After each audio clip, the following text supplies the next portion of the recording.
안녕하세요. 저도 이 강단에 올라와서 할렐루야 하면 아멘 하는 거 한번 해보고 싶었습니다. 성도라서 할렐루야. 예, 주님의 입으로 축복합니다. 예, 제가 오늘 말씀을 전하러 나온 건 아니지만요. 예, 말씀에 입각한 지식을 함께 나눠서 이 시대의 영적 분별력을 함께 알아가는 시간을 갖고자 이 자리에 서게 됐습니다. 좀 낯선데요. 예, 파워포인트 잘 보여야 제가 또 잘 강의할 수 있을 것 같습니다. 자, 그럼 좀 넘겨주시죠. 예. 제가 강의할 때 좀 긴장도 풀고 좀 서로 알아가자는 취지에서 간단하게 제 소개를 시작을 하는데요. 어디 나오나요? 이 뒤에 나오는군요. 젊었을 때 사진을 좀 갖고 와봤고요. 제가 그림의 뜻이 있어서 이제 시각 디자인과를 졸업을 했고 이제 영화학을 공부하려고 미국에 가서 아시는 분은 아시겠는데 이제 캘리포니아의 디자인 학교 중에서 굉장히 명문에 속하는 학교입니다. 파사디나 아트센터 칼리지 오브 디자인이라는 학교에서 영화학을 공부를 했고요. 03년부터 경희대학교에 지금은 이제 이름이 디지털 콘텐츠 학과로 바뀌었는데요. 그래서 재직을 하고 있습니다. 다음 거 넘겨주시죠. 그래서 제가 이제 창작열이 있어서 20년도에 제가 만든 영화에 상 받았다고 자랑부터 시작을 하는데요. 이렇게 상을 받았고요. 인도 국제영화제에서 심사위원상 받았고, 다음 또 넘겨주시면 제가 영화 공부를 하면서 이 대중예술에 있어서 영화가 가지고 있는 예술성, 가치가 참 깊이가 있구나, 그런 매료돼서 학교에 있으면서 한 50편 정도 논문을 썼습니다. 그래서 논문 쓴 거를 좀 모아서 좀 요즘 사람들 많이 읽는 거 싫어해서 되게 요약을 해서 이제 최근에 책을 하나 썼거든요. 그래서 그것도 좀 소개해 드릴 겸 해서 갖고 왔고요. 다음 거 보여주시면 23년도에도 제 작품을 하나 만들었는데 베를린, 이제 우리가 흔히 아는 베를린 영화제는 아닌데 이것도 베를린의 이제 영화제에서 상도 받고 이런 얘기도 좀, 제가 작품도 만들고 논문도 쓰는 사람입니다. 그런 말씀 드리려고 서두에 이제 가져왔습니다. 다음 거 보시죠. 자, 오늘 말씀드리고 싶은 것은요, 우리가 흔히 피상적으로 알고 있는 포스트 모더니즘이란 무엇인가, 그거에 대해서 한번 얘기해 보려고 합니다. 다음 넘겨주시죠. 우리나라 문화가 여러분도 아시겠지만 미국 문화에 굉장히 많이 영향을 받고 있고요. 받아왔고, 또 세계 문화도 미국 사람들은 굉장히 문화적인 사대주의가 강해서 자기들 나라 문화가 세계적인 문화고 그렇지 않은 문화는 제3세계 문화다라고 얘기할 정도로 미국 문화가 지금 세계 문화에 영향을 끼치는 것은 극명한 사실인 것 같습니다. 그런데 이제 저는 이제 80년대 청소년기를 보냈는데요. 미국 대중문화라고 하는 것이 우리가 흔히 아는 것처럼 좀 통속적이고 조금은 외설적이고 그런 문화라고 저는 알고 있었어요. 처음부터 대중문화라는 것은 통속적인 본질 때문에 그런 게 아닌가 생각을 했었는데, 이 공부를 하고 많은 또 영화를 보고 그러면서 그렇지 않다는 걸 알게 됐습니다. 그러니까 과거에 미국이란 나라는 독립선언문에도 나온 것처럼 하나님의 말씀 아래 세워진 나라고요. 그리고 또 그 구성원들이 청교도의 어떤 그런 윤리 이념을 바탕으로 살아가는 사람들인데, 이 사람들의 대중문화 역시도 사실은 1960년대 전에는 굉장히 하나님 중심의 대중문화였다는 거죠. 그러니까 우리는 지금 상상하기 어렵지만 지금 우리가 홍대 입구에 가서 제일 핫하고 제일 언더그라운드 문화의 사람들이 물론 다 그런 건 아니었겠지만 상당수가 이제 주제가, 노래 가사나 이런 주제가 하나님에 관련된 거였다는 거죠. 또 영화를 보면 30년대, 40년대, 50년대 쭉 보면 정치 캠페인송을 하고 정치인들이 나와서 공약을 외치는 것 중에는 당연히 저는 예수님을 위해서 살겠습니다. 정치 캠페인송도 미국이란 나라는 사실은 60년대 전에는 굉장히 크리스찬 문화가 주류 문화였던 그런 시대였던 거죠. 우리가 몰랐지만. 근데 그럼 제가 조금 안 보이는데 이렇게 하고 얘기를 할까요? 모니터가 조금 작네요. 어떡하나? 자, 그렇습니다. 그래서 60년대는 미국 역사상 가장 물질적으로도 그렇고 문화적으로도 그렇고 굉장히 풍요로운 시대였는데요. 그러면 미국의 문화가 60년대 이후에 왜 오늘날과 같이 좀 속된 표현으로 제가 이제 목사님이 아니니까 조금 속된 표현을 하면 대바라진 문화가 됐는가라고 하면 바로 이 베트남 전쟁이 그 중심에 있다고 합니다. 그래서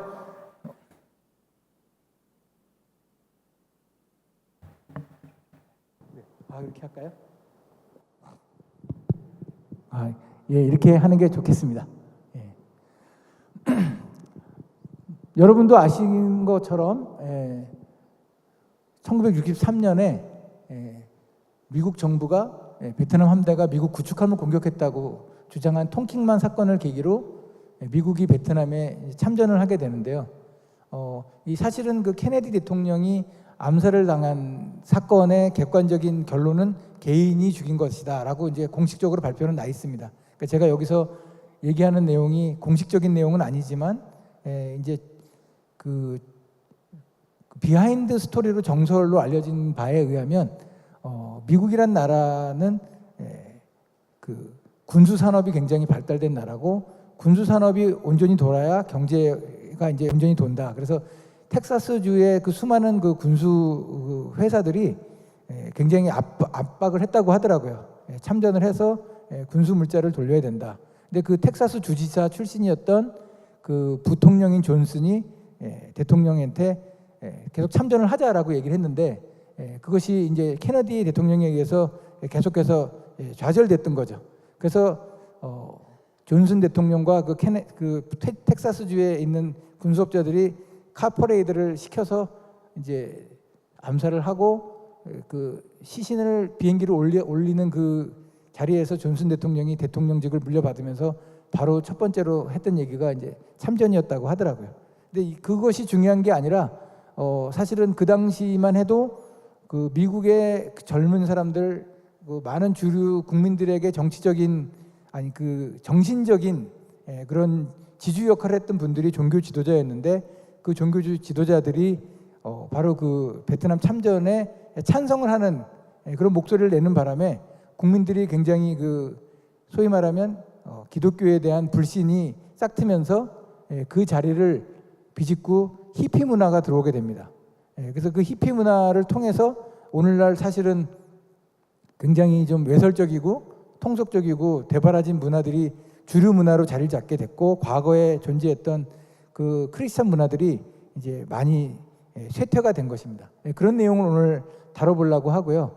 그래서 군수산업의 수익 증대나 이런 것들을 위해서 명분 없는 전쟁, 수많은 자국 청년들이 희생됐고 또 그 사람들이 심한 후유증에 힘들어하는 등 많은 사회적인 부작용이 발생하게 됩니다. 다음 거 보여주시죠. 자, 그렇게 미국 문화의 전환기가 오게 되는데요. 그 베트남 전쟁에 반대하는 민중운동으로 히피 운동이 태동하게 됐습니다. 여러분들도 일반적으로는 평화를 수호하고 뭐 인권을 존중하고 뭐 그런 취지로 좋은 이미지를 갖고 계신 분들도 계실 텐데 사실은 기독교가 그 정체성을 잃어버린 자리에 사탄이 그 자리를 차지하게 된 그런 저희가 담겨 있는 것이라고 볼 수가 있겠습니다. 그래서 이제 보면 마약을 하고 현실을 도피하고 그 다음에 뭐 술, 마약, 뭐 그룹 난교 뭐 이런 것들이 정말 뭐 누가 봐도 타락한 삶을 사는 그런 모습들을 보여주고 있는 거죠. 마찬가지로 뭐 여러분 잘 아시는 뭐 휴 해프너라는 사람에 의해서 그 토끼 마크로 잘 알려져 있는 그런 뭐 플레이보이즈 같은 음란 문화가 이때부터 태동을 하게 되면서 사탄이 대중문화를 이제 휘어잡는 공중권세를 잡는 그 시대가 본격화되기 시작한 겁니다. 사실 그것을 기반으로 우리가 알고 있는 뉴 에이지나 포스트 모던 사상이 자리를 잡게 된 거라고 볼 수가 있겠죠. 그 이 일들은 뭐 우리 모두의 잘못일 수 있겠지만 뭐니 해도 이 국민들이 정신적인 지주가 되는 그런 지도자들이 기독교에 대한 그 정체성을 상실한 결과 갈피를 못 잡은 국민들이 이렇게 이와 같은 혼란 속에서 타락한 문화를 접하게 된 거죠. 그래서 이 포스트 모던 사상이 주장하는 바는 여러분들도 아시겠지만 신이 왜 꼭 하나여야만 하는가? 왜 신에게 인간이 꼭 종속해야 되는가? 인권과 박해 정신에 입각하면 소수의 행동이나 취향도 존중돼야 되는 게 아닌가라는 말로 미혹을 하고 있는 거죠. 사실 어떤 사람들은 그런 얘기를 하지 않습니까? 저희가 이제 세상에 나가면 가장 많이 듣는 얘기 중에 하나가 왜 기독교는 하나님만 신이고 나머지는 신이 인정을 안 하냐 이렇게 얘기를 하지 않습니까? 그건 말씀 가운데 있기 때문인 것이죠. 그렇죠? 우리가 만든 신을 우리가 모시는 것이 아니라 살아계시고 말씀으로 분명히 우리에게 본인의 정체성을 드러내 주신 하나님을 우리는 있는 그대로 증거를 하는 거예요. 근데 그것을 마치 굉장히 융통성이 없는 사람들인 것처럼 포장을 해서 얘기하는 것이 바로 오늘날 이 히피 문화에서 태동된 포스트 모던 사상의 중심이라고 볼 수가 있겠습니다. 또 넘겨주시죠. 저도 이런 줄 알았어요. 대부분 사람들이 나는 하나님도 안 믿고 뭐 안 믿는 것도 안 믿고 나 그냥 중간이야, 뭐 이런 사람들 있지 않습니까? 근데 저도 뭐 중간인 사람들도 있지 않을까? 하나님이 중간이면 그냥 중간에 놔두지 않을까? 그런 생각을 했어요, 인간적으로. 근데 말씀 가운데 이런 게 있더라고요. 말씀 가운데 있는 겁니다. 그렇죠? 제가 쓴 글이 아니에요. 하나님이 주신 말씀을 제가 이렇게 읽다 보면 어떨 때 보면 제가 굉장히 융통성이 없는 사람 같아요. 그렇지 않죠. 그런데 하나님은 분명히 나와 함께 아니하는 자는 나를 반대하는 자요, 나와 함께 모이지 아니하는 자는 해치는 자라고 말씀을 하셨고, 성령이 밝히 말씀하시기에 후일에 미혹해 하는 영과 귀신의 가르침을 따르리니 쫓으리니라고 분명히 말씀을 주신 겁니다. 그래서 중간은 없는 거죠. 하나님을 중간에 놓고 나 저 신도 믿고 이 신도 믿고 왜 누가 이제 그런 얘기를 할 수도 있겠지만 하나님 이렇게 말씀하셨는데요. 그것은 누구냐 그랬냐면 심지어는 나를 해치는 자라고 말씀하셨어요. 그러니까 그 포스트 모던 사상 자체가 지극히 말씀에 반대되는 이제 생각이라는 거죠. 다음 보여주시죠.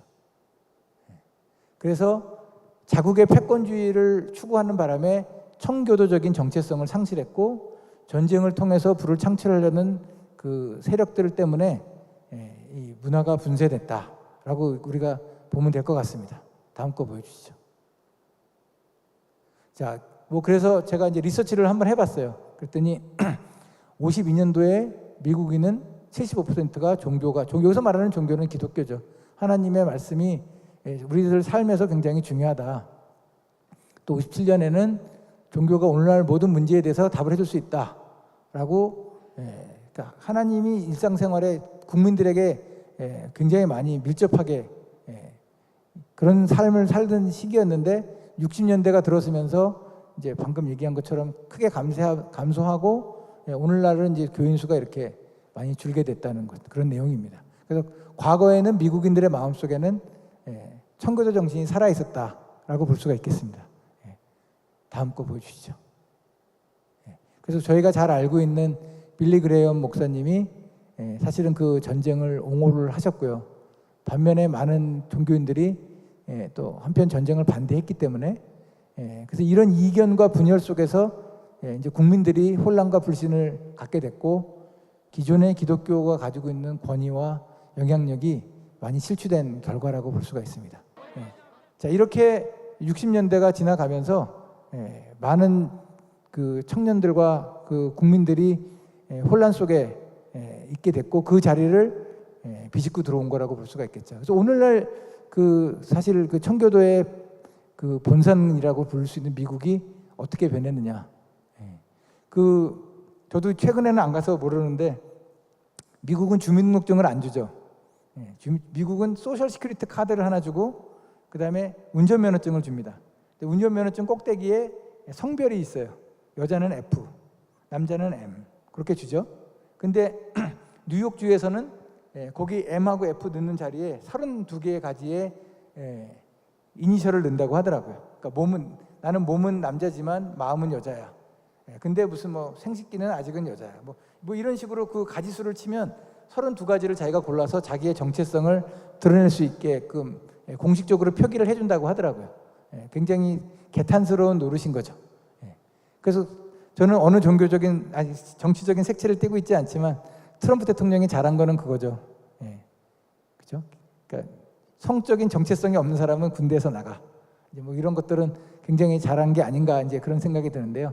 그래서 현재 미국이나 영국이나 이런 데서는 성전환 수술이 대유행이고 동성애 결혼도 유행이고 또 이미 미국에서는 남녀가 결혼하는 사진을 그 이미지 사파를 교과서에 넣으면 반드시 그 옆에는 뭐 동성도 결혼하는 그런 내용도 넣어줘야 되는 그런 차별금지법이 통과가 돼서 지금 개탄스러운 노릇이고 우리나라는 아직은 그 많은 종교 지도자들 분께서 막으려고 노력을 하고 계시는 걸로 알고 있는데요. 미국은 그와 같은 성소수자에 대한 의무 교육이 공식 확정되어 있는 거죠.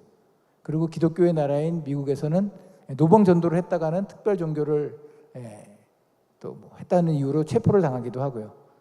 근데 이 영화를 보면 제가 보고 좀 놀란 게 60년대에는 미혼 여성이 피임약을 사는 것이 금지되어 있는 거예요. 약국에서 피임약을 파는 것도 금지고 사는 것도 금지. 피임약은 오로지 기혼 여성한테만 파는 거예요. 굉장히 여성 차별인 것 같기도 하고 전근대적인 발상인 것 같기도 하지만 사실 기독교적인 관점에서 생각을 해보면 굉장히 좀 건전한 그런 정책이 아니었나 그런 생각이 듭니다. 그 코엔 브라더스의 영화를 보면 이런 내용이 나오거든요. 그래서 이 미국이란 나라가 처음부터 그렇게 오늘날의 모습 같지는 않았구나. 그런 걸 알게 되죠. 또 넘겨주시죠.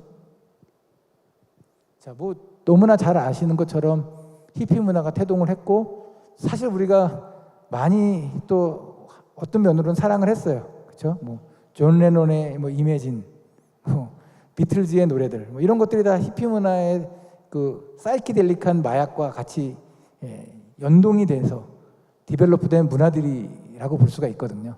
그래서 겉으로는 자유와 평화를 사랑하고 그런 것 같지만 사실 그 안에는 그런 적그리스도적인 사상들이 숨겨져 있는 거죠. 제가 90년도에 처음으로 한번 미국을 가봤어요. 미국 많이 가던 시대도 아닌데 어떻게 가보게 돼서 뭐 그 당시에 뭐 호돌이 관광 이런 거 타고 뭐 나이아가라 폭포도 가보고 그랬거든요. 근데 샌프란시스코를 지나가게 됐습니다. 90년대 초에. 근데 집집마다 한 몇 집 건너끝씩 무지개 깃발이 있더라고요. 저는 그걸 보고 미국이란 나라가 참 자유를 존중해주고 개척 정신도 강하고 그래서 성적으로도 굉장히 독립심이 강한가? 그 어린 제가 아직 그야말로 분별력이 없던 때라 그래서 그 무지개 깃발을 보고 미국의 자유의 상징인 줄 알았던 때가 있었습니다. 그러나 무지개 깃발은 뭘 상징합니까? 동성애를 상징하는 것이죠. 그것은 자유라는 이름보다는 방종이라는 이름에 더 가까운 그런 행동이라고 볼 수가 있는데요. 우리가 그 분별력이 없으면 그런 것들을 어떻게 우리가 인지하고 분별할지가 참 어려운 거라고 얘기할 수가 있는 거죠. 다음 또 보여주시죠. 그래서 전쟁을 반대했죠. 그래서 제가 저기 위에 제가 살짝 집어넣었어요. 맑고 향기롭게 이렇게 한번 집어넣어 봤습니다. 저거 이제 많이 들어보신 거죠. 어떤 분들은 또 저한테 그런 얘기 하실 수 있죠. 왜 멀쩡히 자기 수양 잘하면서 잘 믿음을 지키고 계신 분들을 또 여기다 넣어서 그분들을 또 싸잡아서 비난을 하시려고 하느냐 하실 수 있겠죠. 그러나 이 천하에 예수님의 이름 말고는 다른 이름을 구원받을 만한 다른 이름은 주신 적이 없다고 하셨거든요. 그러니까 사실은 이 세상 살 동안에 맑고 향기롭게 사실 수 있을지는 몰라도 사실 그런 취지로 보면 그 뒤에도 이제 이따가 좀 보겠지만 그냥 온전히 인간에서 난 종교가 아니라는 것을 우리가 또 엿볼 수가 있습니다. 자, 그래서 그 우리한테는요, 저는 그렇게 생각합니다. 이건 제 생각인데 우리한테는 이렇게 빈 공간이 있어요. 그래서 어떤 공간은 꼭 우리가 아이돌을, 그러니까 우리가 섬기고 싶은 신이나 우상을 집어넣어야 되는 공간이 있고요. 또 어떤 부분은 뭐 인간들로 뭐 이성을 사랑하거나 뭐 자녀를 사랑하거나 다 그런 공간이 있다고 생각을 합니다. 그러니까 사람들은 누구나 다 존경하는 어떤 존재, 신적인 존재를 채워야 되는 공간이 있도록 디자인돼서 창조된 게 아닌가 생각을 하거든요. 그래서 그 자리에 하나님을 빼면요, 그 자리에 뭔가를 집어넣어야 되는 거예요. 그렇죠? 그래서 지금 이 히피 문화에서 하나님을 뺐으니까 뭔가를 집어넣어야 되지 않겠습니까? 이 사람들이.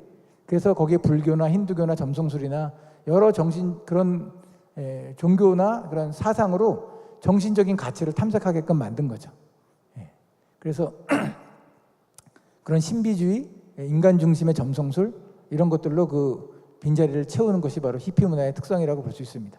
우리가 조금만 분별력을 갖고 봐도 사실 건전하지 않은 그런 문화라고 알 수가 있는 거죠. 다음 거 보여주시죠. 그 히피 문화와 함께 같이 태동된 것이 바로 동성애죠.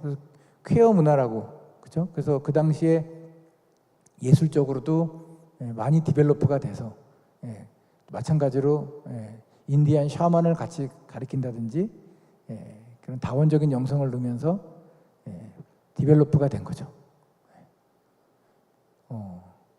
사실 모르겠습니다. 또 저는 하여간 말씀 전하는 자리에서는 그래도 참 좀 마음이 놓이는 게, 제가 이제 학교에 한 20년 넘게 있었거든요. 그러니까 제 그 간절한 마음은 수업 시간에도 이렇게 하나님을 같이 나누고 싶고 말씀을 나누고 싶은데, 조금 얘기하면 나중에 대학 다니는 분들은 아시겠지만 강의 평가에 그런 내용을 써요. 굉장히 심한 말들을 씁니다. 제가 뭐 그렇게 대단한 나쁜 말을 했다고 굉장히 디스커리지가 돼요. 내가 분명히 너희들에게 좋은 거를 줬는데 너희가 그렇게까지 쓸 필요가 있나?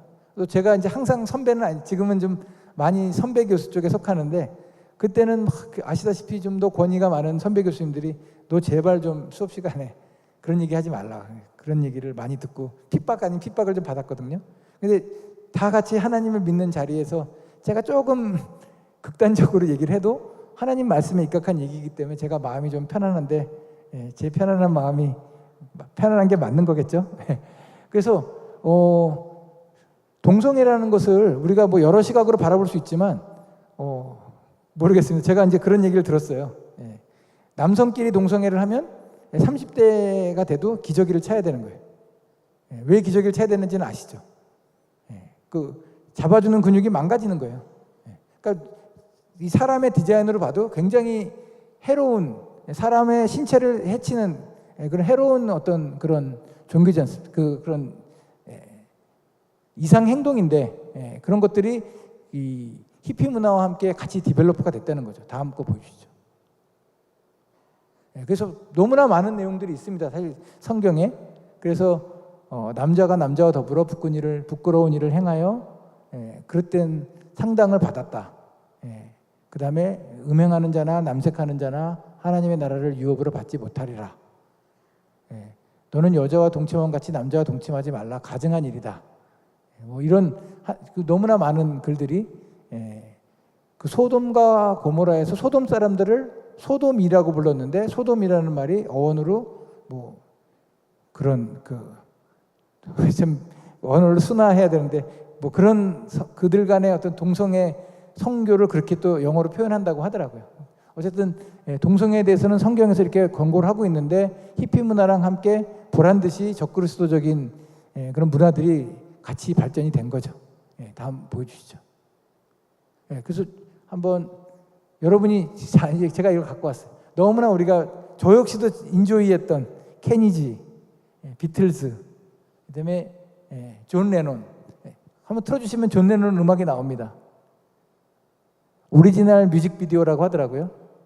70년대 후반에 만들어진, 저기 하얀 부분이 영상이 나오게 돼 있거든요.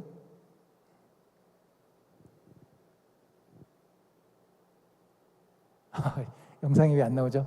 여기 보시면 이매진의 가사예요. 여러분 이매진 안 들어보신 분 하나도 없잖아요.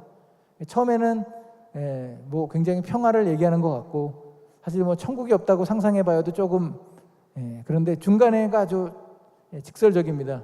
종교도 존재하지 않고, 그런 내용들, 어느 국가도 존재하지 않고, 상당히 반기독교적인 거죠. 그러니까 그 사람 자체가 뭐 어떤 그런 적그리스도적인 사람인 게 아니라 이 문화 자체의 방향성을 잡은 존재가 사탄이기 때문에 자연스럽게 그 방향성이 하나님을 멀리하는 쪽으로 흘러간 것들이 주류 문화가 됐다는 거죠. 안 되나요? 이거 어디 계시지? 뭐 중요하진 않아요. 오리지널 뮤직비디오입니다. 이매진. 다음 거 보여주시죠. 마찬가지로 마찬가지입니다. 샤머니즘이나 신비주의나 이런 내용들이 안에 들어가 있고요. 뭐 약이라든지 뭐 이런 것들, 개인 인본 중심의 사상들, 유키구라모토, 뭐 도어스 다 마찬가지죠. 앙드레 가뇽 뭐 마찬가지 다 뉴 에이지 문화입니다. 다음 거 보여주시죠. 자, 레이디 가가는 다 들어보셨을 거 아니겠습니까? 레이디 가가는 본인이 당당하게 나는 사탄에게 영향을 받았고 사탄을 숭배하고 사람들은 또 무감각하고 그런 시대에 우리가 이것도 꽤 오래된 얘기예요, 그렇죠? 이런 데에 살고 있는 거죠.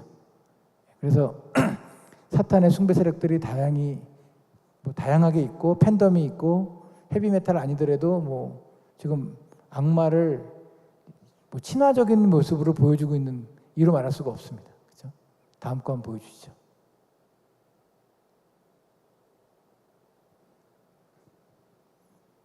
네, 저기 요즘 이렇게 유명인들이 많이 돌아가시더라고요. 오늘은 로버트 레드포드가 돌아가셨는데 저분은 오지 오스본이라고 하는 헤비메탈 가수예요.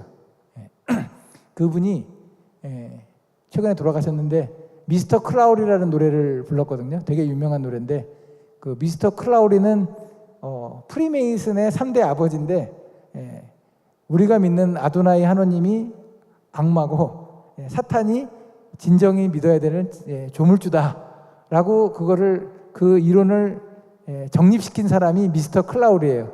미스터 클라우리를 찬양하는 노래가 바로 이 노래예요. 저는 분별력이 없어서 고등학교 때 그 노래를 굉장히 즐겨 들었어요, 사실은. 근데 부끄럽게도 알게 된 거죠.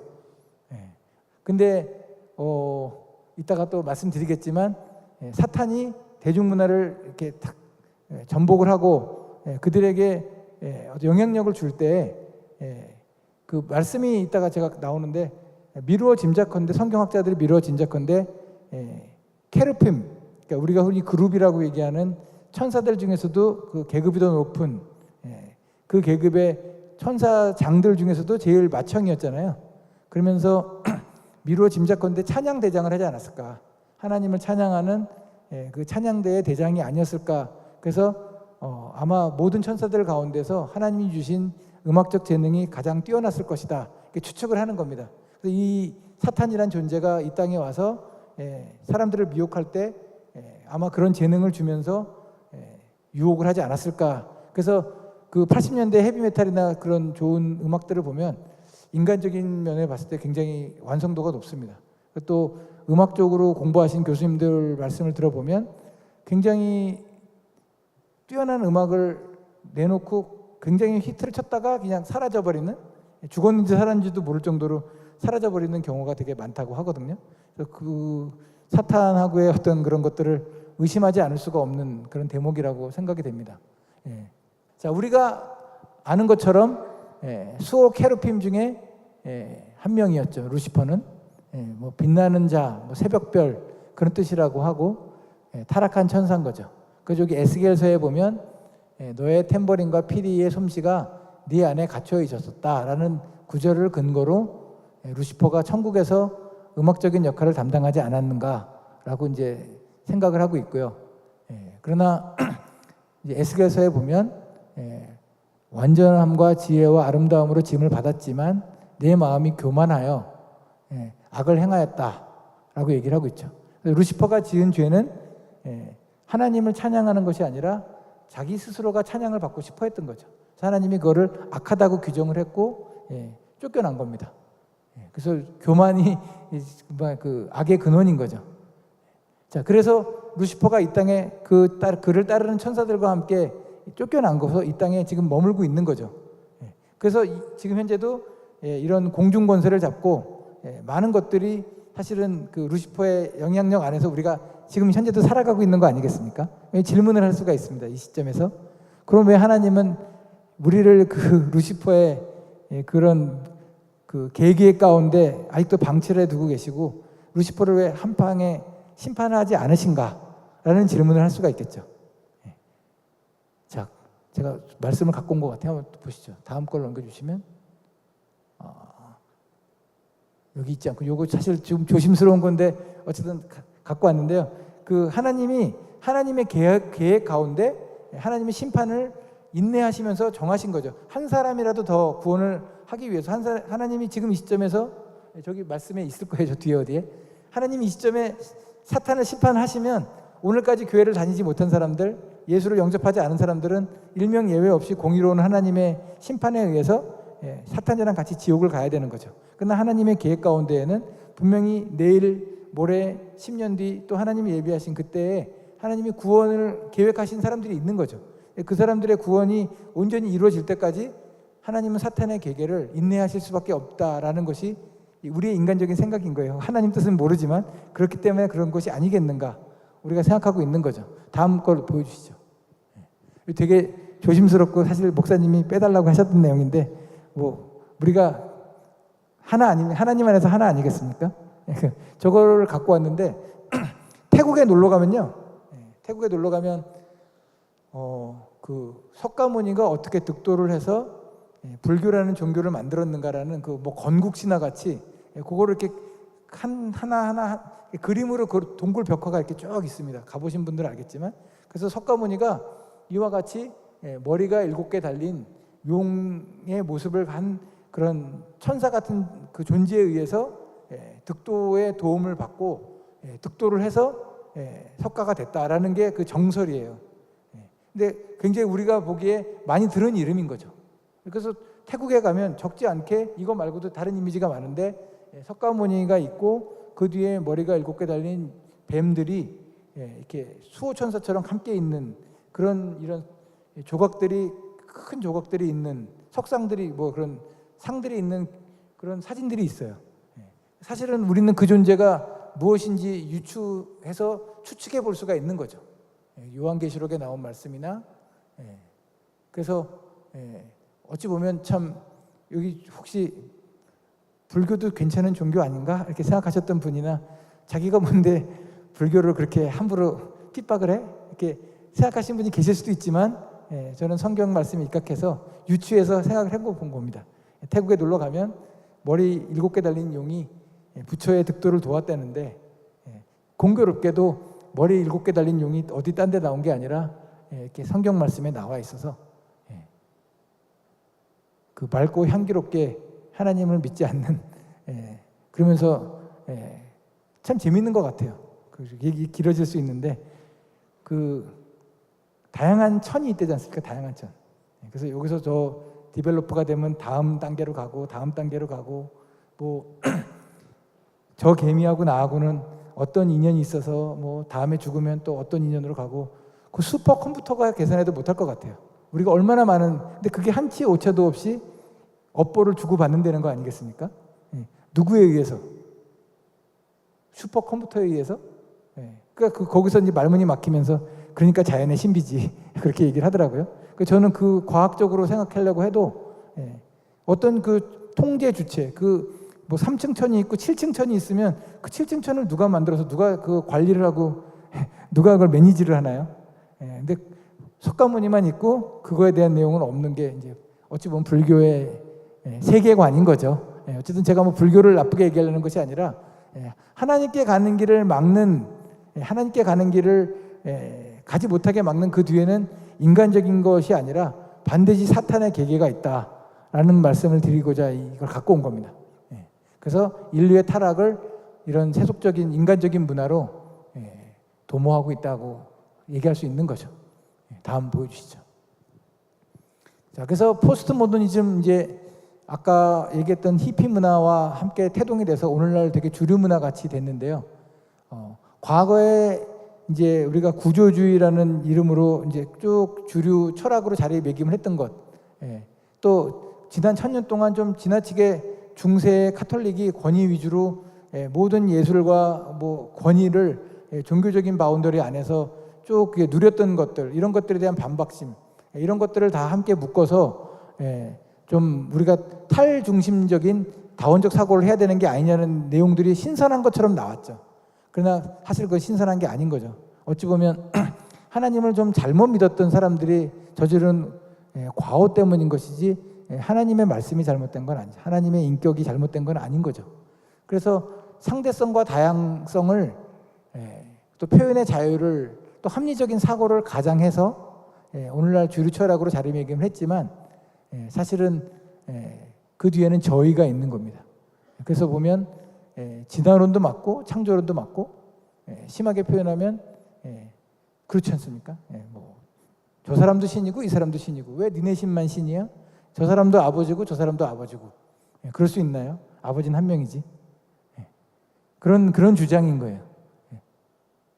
자, 여기 그래서 타인의 생각과 이념을 존중한다는 비명 아래서 이 포스트 모더니즘이라는 그 바운더리 안에서 많은 타락이 용인이 되고 방치됐고 무비판 속에서 성장을 하게 됐습니다. 다음 시간에 제가 영상을 갖고 오려고 하는데 그 예술이라고 하는 것은 이제 퀄리티가 있어야 되잖아요. 기본적인 퀄리티가 있어야죠.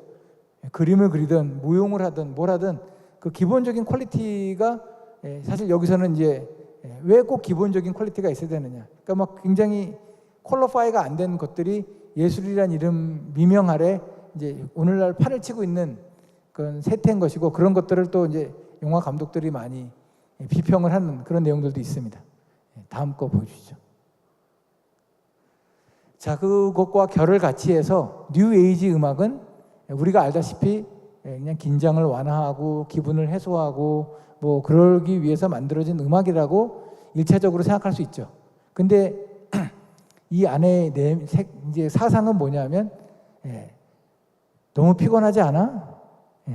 모든 것들로부터 자유로워. 다 피곤해. 신으로부터 모든 것들로부터 자유롭고 너 중심으로 살아. 세상은 너를 중심으로 도는 거야. 라고 너는 신적인 존재가 될 수 있어. 라는 그런 명상을 해. 하나님은 무슨 하나님이야. 그게 바로 뉴 에이지 사상입니다. 다음 걸 보여주시죠. 그래서 뉴 에이지 음악의 본질은 예수 그리스도를 통한 구원이나 십자가 효력을 부정하고 만물의 신성이 있다고 말도 안 되는 얘기를 하고 인본주의적인 사상을 내포하고 있는 기독교의 근본 교리와 대치가 되고 있습니다. 그래서 자기만족을 자극하고 무신론적 관점에서 만들어졌기 때문에 기독교적인 찬양과는 다르다고 봅니다. 그래서 불교나 힌두교나 이런 복잡한 영적 운동의 하나로 이런 사상이 음악에 영향을 줬다고 봅니다. 되게 간단한 진리 같은데 제가 문득 그런 생각을 한번 해봤어요. 이제 우리를 창조하시고 세상을 창조하시고 전능한 힘을 가진 그 존재가 어떤 분입니까? 지극히 공의로우시고 지극히 은혜가 많으시고 지극히 선한 분이시죠. 만약에 그런 모든 능력을 가진 분인데 괴짜야. 우리가 되게 힘들죠, 사는 게. 그런 분이잖아요. 우리가 믿는 하나님은 인색해서 주지 않으시고 누구를 미워해서 하나님이 용서하지 않으시고 그런 분이 아닌 거잖아요.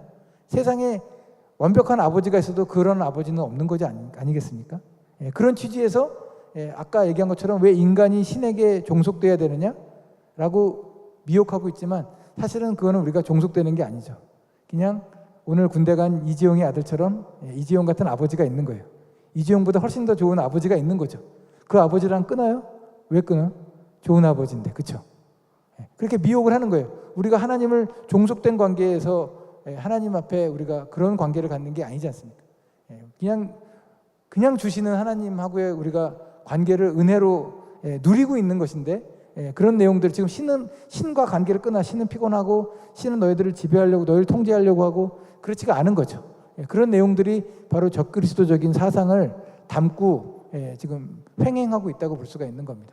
다음 거 보시죠. 다른 이로는 구원을 얻을 수 없나니 천하 인간의 구원을 얻을 만한 다른 이름을 우리에게 주신 일이 없음이라. 사도행전에 나와 있습니다. 심지어는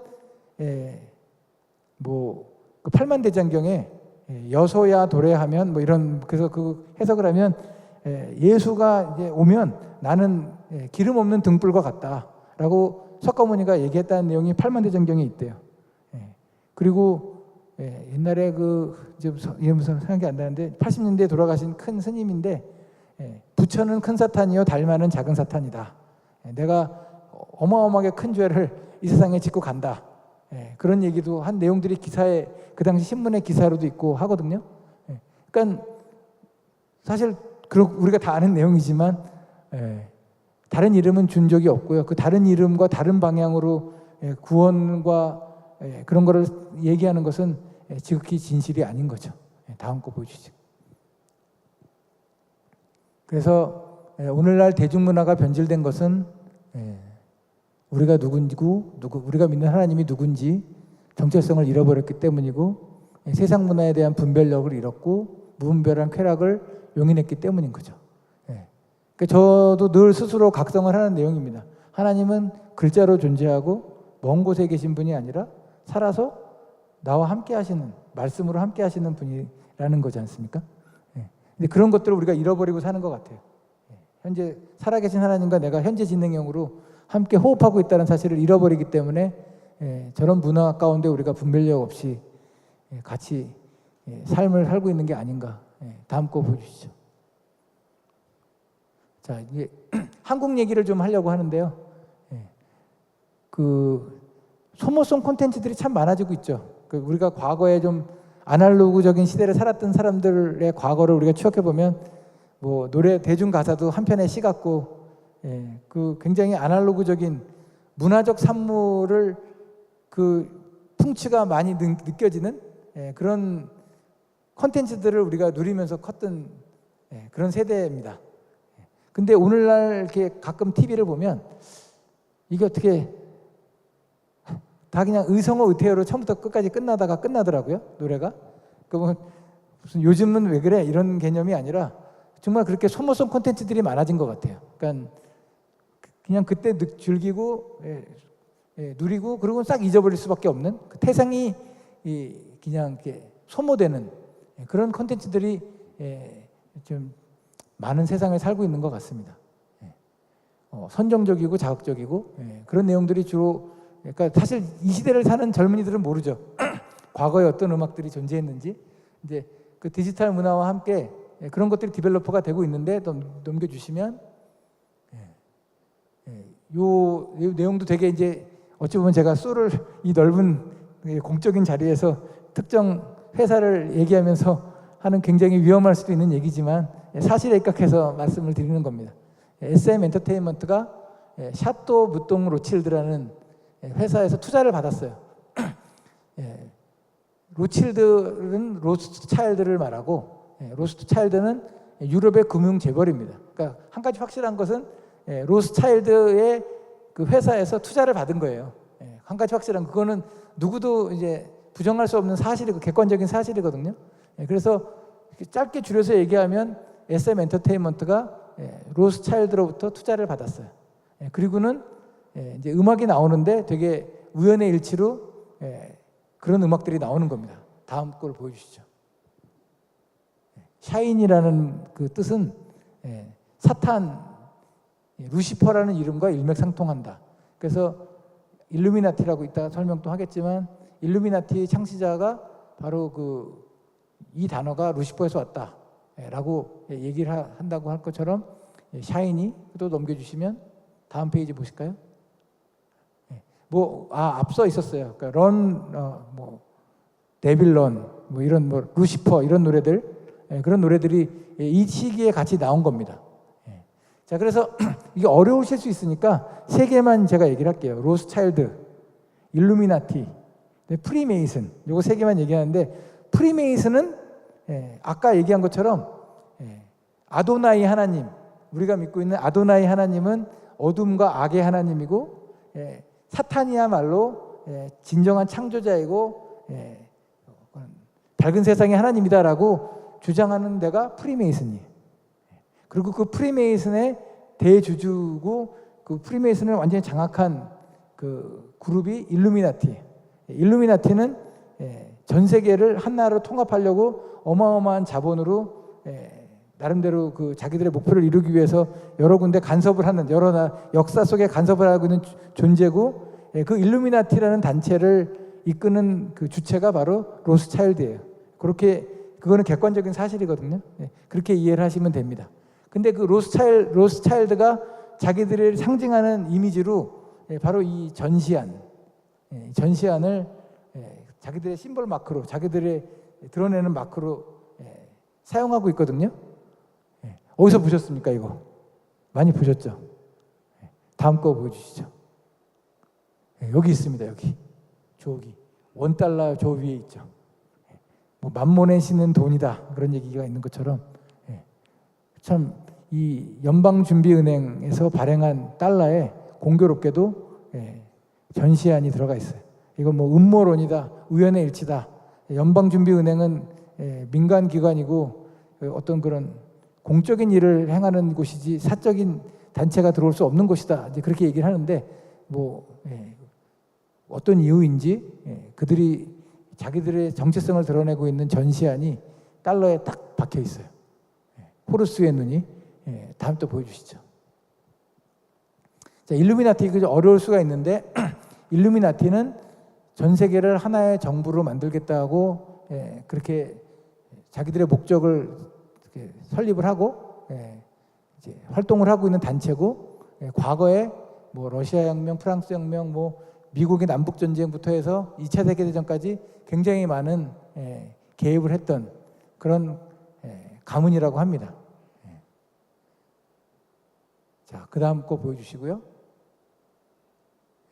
그래서 사실은 어렵죠.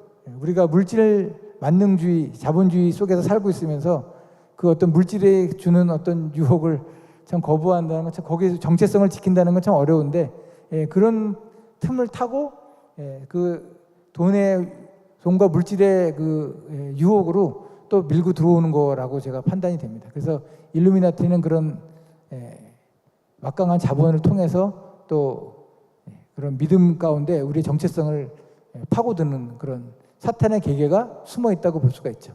그래서 마귀는 성경에 나온 것처럼 우리에게 속삭이는 거죠. 내가 천하 권세와 모든 권력과 어떤 그런 영광과 부를 줄 테오니 나를 경배하라. 그 많은 음악인들이 그런 음악적 영감을 받고 사탄에게 포섭된 것처럼 사탄의 속성이 성경에도 이렇게 나와 있다라고 볼 수가 있는데요. 다음에 보시죠.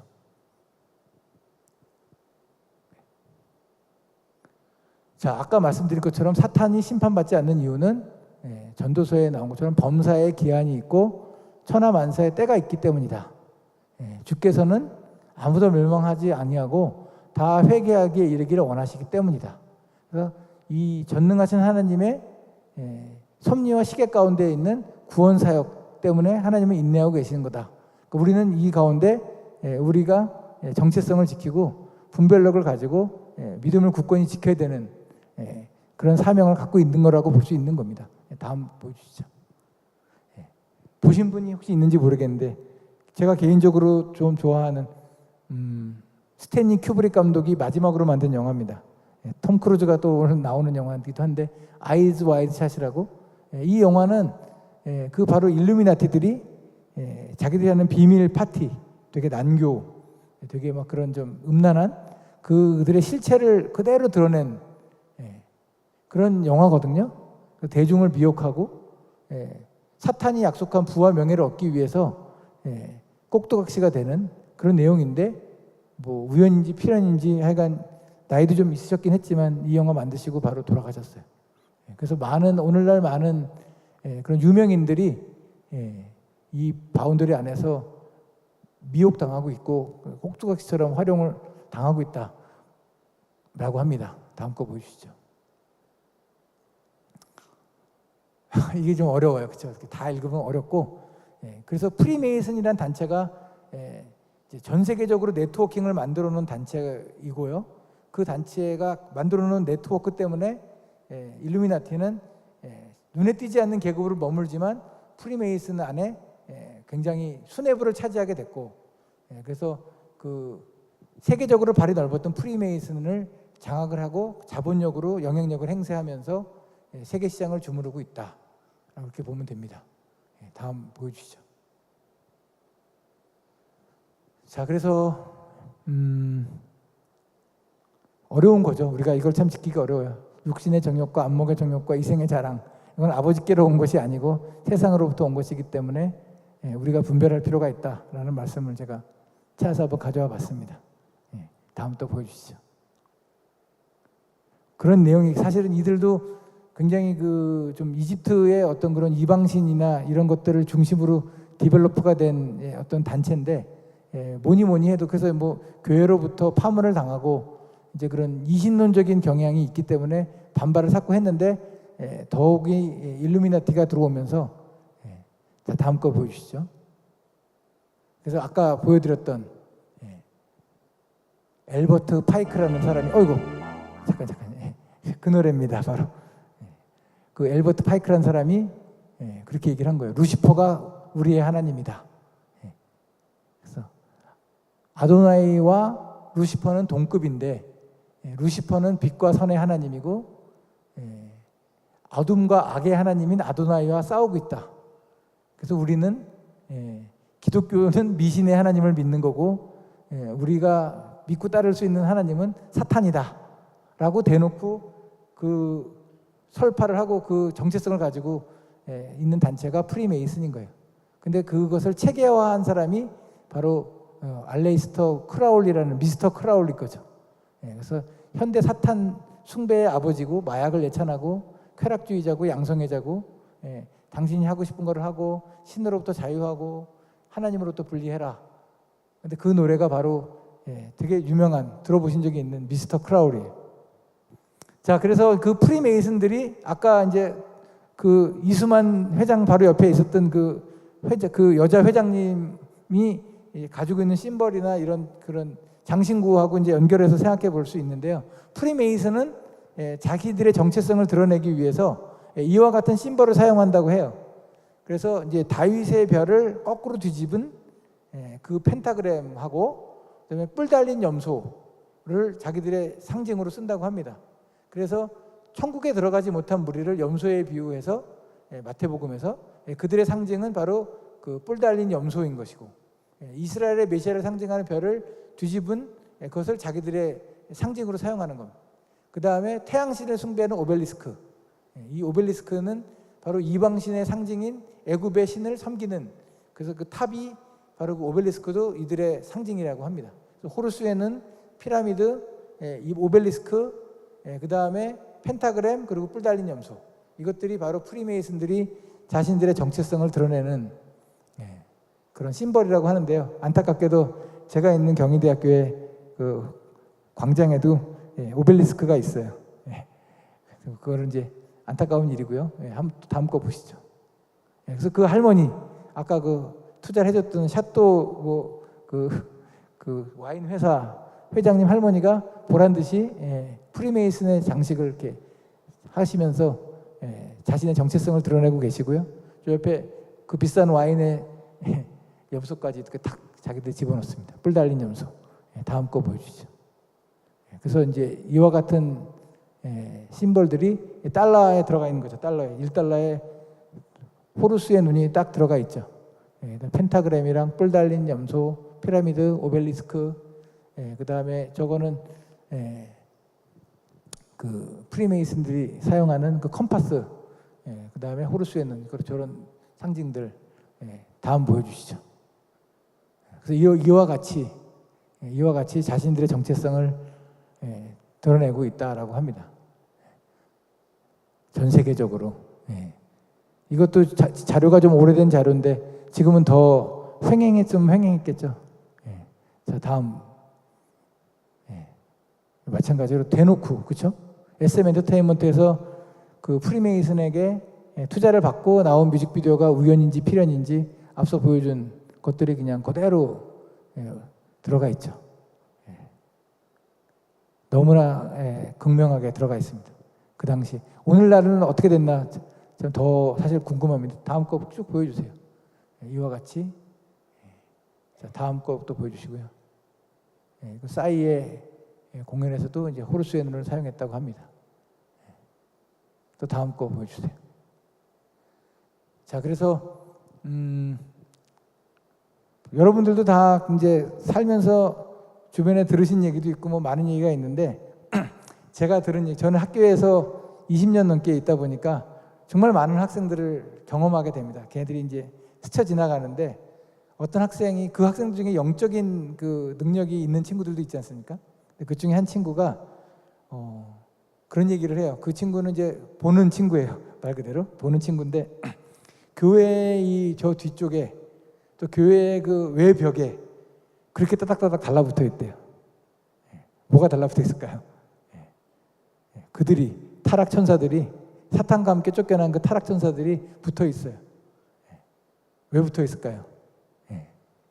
우는 사자와 같이 삼킬 차를 찾는 거죠. 우리가 흔히 일반 사람들은 사탄이 어떤 존재냐? 사람의 목숨을 뺏어가는 존재. 이렇게 생각하고 있죠. 사탄은 어떤 존재입니까? 사람의 목숨을 뺏어가는 존재가 아니죠. 한 사람이라도 더 하나님의 나라를 가지 못하고 타락해서 자기와 같이 무저갱으로 가게끔 만드는 그런 목적을 가진 존재예요. 그를 따르는 모든 천사들도 지금은 천사가 아니죠. 저는 그래서 개인적으로 궁금했어요. 이 세상에 요괴도 있고 도깨비도 있고 원귀도 있고 요괴도 있고 뭐가 많죠. 저는 그 모두가 하나라고 믿습니다. 바로 하나님으로부터 쫓겨난 한때 천사였지만 쫓겨나서 지금 심판받을 날만을 기다리고 있는 그 타락 천사들이라고 믿거든요.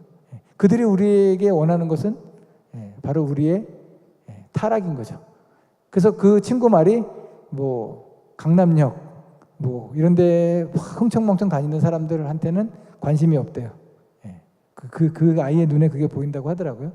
그런 것처럼 사실은 우리는 아무 생각 없이 살고 있어도 그들은 집요하게 삼킬 차를 찾아다니고 있는 거죠.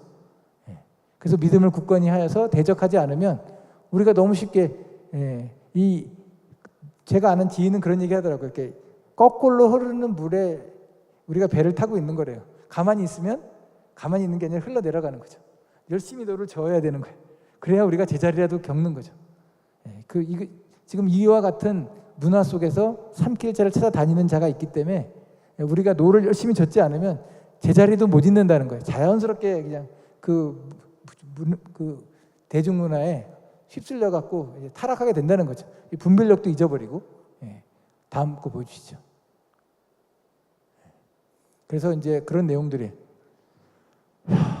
참 좋은 것 같아요. 그러니까 본질을 보면 예수님, 제가 그런 얘기를 꼭 해요. 예수님이 다 아시는 얘기지만 예수님이 돌아가신 것이 어떻게 우리를 구원하게 하지?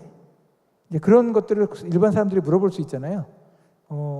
하나님의 법은 하나님은 공의로우신 분이기 때문에 모든 것들에는 대가가 따라야 한다고 하더라고요. 그래서 구약 시대에 죄를 진 사람은 뭐 각을 떠서 그 자기 형편에 맞춰 갖고 뭐 짐승을 번제로 드리죠. 그러나 우리가 갖고 있는 그 해결할 수 없는 그 죄를 위해서는 하나님은 제사를 지내야 돼요. 화목제를 지내야 되는 거죠. 저절로 되는 게 아니에요. 하나님도 공의로우신 분이기 때문에 죄의 대가를 반드시 찾아서 물으셔야 돼요. 근데 하나님이 어떻게 하셨나요? 제가 뭐 말씀 전하는 사람은 아니지만 감히 하나님의 아들을 제물로 주신 거예요. 그래서 그 제사를 성공적으로 이루신 거죠. 화목제의 제물로 아들을 주심으로 사랑을 확증하시고 그 제사로 말미암아 그 제사를 믿는 우리들이 구원을 얻게 된 거지 않습니까? 그러니까 예수님은 바로 생명을 얻게 하고 풍성하게 해주시려고 오신 거예요. 사탄은 어떤 존재입니까? 우리가 그냥 친근한 게 생각할지 몰라도 그는 우리를 도둑질하고 멸망시키기 위해서 온 거예요. 우리는 그에게 측은한 마음이 있고 친근감이 있을지 모르지만 사탄은 그런 마음이 추호도 없는 존재죠. 요한복음에서 그 얘기를 하고 있는 거죠. 예수님은 우리에게 생명을 얻게 하시려고 오신 분이고 사탄은 우리를 멸망시키려고 하는 존재인 거예요. 그래서 좁은 문이라고 얘기하고 있죠. 멸망당하는 분은 크고 넓고 가는 사람이 많은데 생명으로 인도하는 분은 참 좁고 협착해서 그래서 이런 말들 때문에 이단도 있는 거 13만 3천이 딱 들어가서 써 있으니까 우리만 가. 그런 분들도 계시죠. 하여간 그만큼 우리가 믿음을 지키고 어렵다는 그런 내용을 또 하나님이 말씀을 통해 주신 것 같아요. 다음 거 보여주시죠. 자, 시간이 어떻게 됐나? 얼추 된 것 같네요. 자, 지킬 만한 것 중에서 마음을 지켜라. 생명의 근원이 바로 그것에서 남이라. 잠언 주신 말씀처럼 저희가 지킬 만한 것들을 지켜야겠다는 마음을 마음속에 품고 그렇게 대중문화를 바라보면서 정체성을 지키는 저와 여러분이 됐으면 좋겠습니다. 예, 아멘입니다. 다음 시간에 제가 그 이상적인 기독교 문화 콘텐츠는 어떤 것인가, 어떤 것들이 있고 어떻게 볼 수 있는가 내용에 대해서 또 여러분들 만나 뵙고 말씀 나누겠습니다. 오늘 마치도록 하겠고요. 혹시 질문 있으시면 하나 정도 받을까요? 괜찮으신가요? 시간이 지났나요? 자, 그러면 다음 시간에 준비해 오시면 좋을 것 같고요. 혹시 궁금하신 게 있으면 마치도록 하겠습니다. 감사합니다.